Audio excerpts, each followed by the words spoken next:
کیا آپ نے کبھی آسمان کی طرف دیکھا ہے اور خود سے یہ سوال پوچھا ہے کہ آخر یہ زمین آئی کہاں سے؟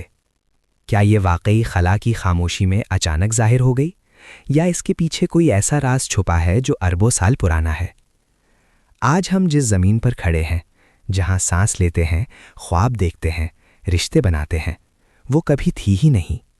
نہ سمندر تھے، نہ پہاڑ، نہ بادل، نہ زندگی، صرف خلا تھا، خاموش، ٹھنڈا، بے حد وسیع خلا۔ اور حیران کن بات یہ ہے کہ ہماری زمین کسی مضبوط چٹان سے نہیں، بلکہ ایک ایسے بادل سے بنی جو دیکھنے میں شاید کچھ بھی نہیں تھا، ایک ایسا غبار جو بظاہر ہوا جیسا تھا، لیکن اسی ہوا میں چھپا تھا ہمارا ماضی اور شاید ہمارا مستقبل بھی۔ لیکن سوال یہ ہے، آخر یہ سب شروع کیسے ہوا؟ تقریباً 4.5 ارب سال پہلے جہاں آج ہمارا سولر سسٹم موجود ہے، وہاں کچھ بھی منظم نہیں تھا۔ وہ علاقہ ملکی وے کے ایک کنارے پر واقع تھا۔ وہاں ایک بہت بڑا مالیکولر کلاؤڈ موجود تھا۔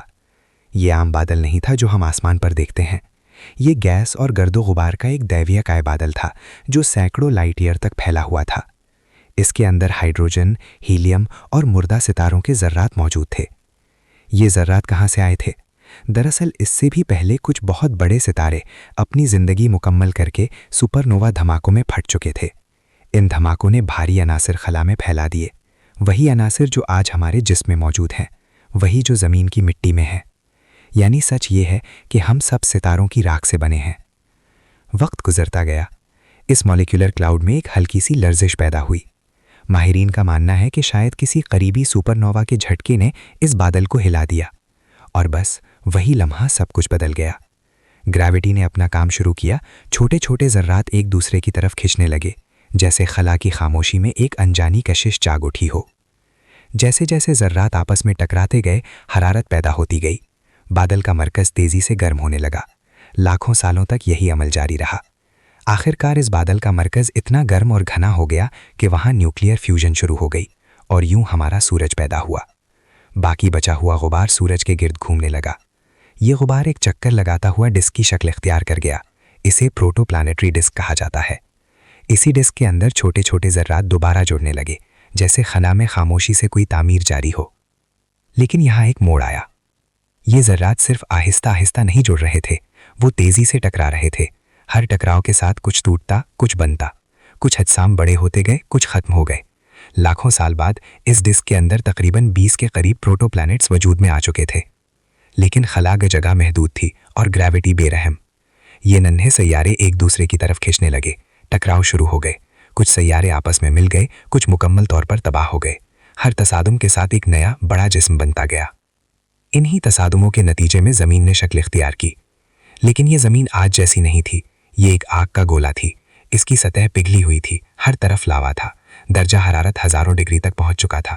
اگر اس وقت کوئی پانی کا قطرہ بھی موجود ہوتا تو فوراً بھاپ بن جاتا۔ لیکن کہانی یہاں ختم نہیں ہوتی۔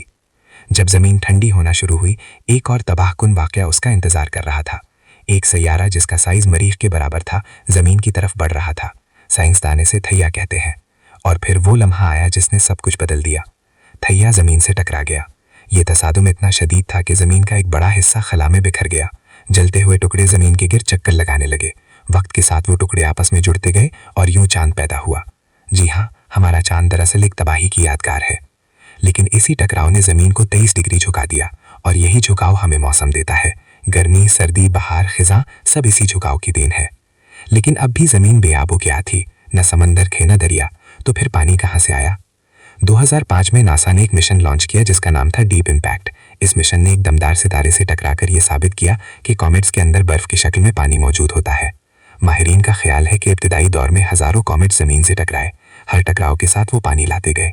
آہستہ آہستہ زمین کی سطح ٹھنڈی ہوئی، بھاپ بادل بنی، بادلوں نے بارش برسائی، لاکھوں سال تک بارش ہوتی رہی، اور آخرکار سمندر وجود میں آ گئے۔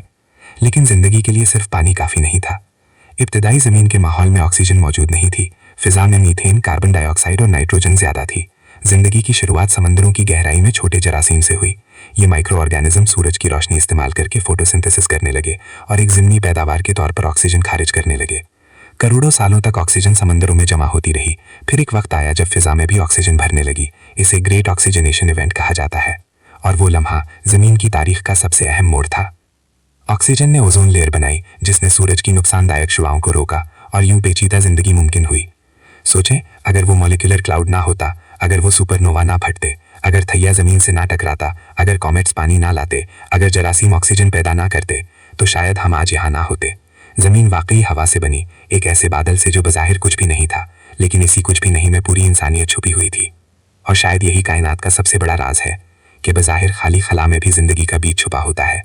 تو اگلی بار جب آپ آسمان کی طرف دیکھیں، یاد رکھیں آپ صرف ستاروں کو نہیں دیکھ رہے، آپ اپنی ابتدا کو دیکھ رہے ہیں۔ اور سوال اب بھی باقی ہے، کیا ہم کائنات میں اکیلے ہیں یا کہیں اور بھی کسی مولیکولر کلاؤڈ کے اندر ایک اور زمین جنم لے رہی ہے؟ سوچئے گا ضرور۔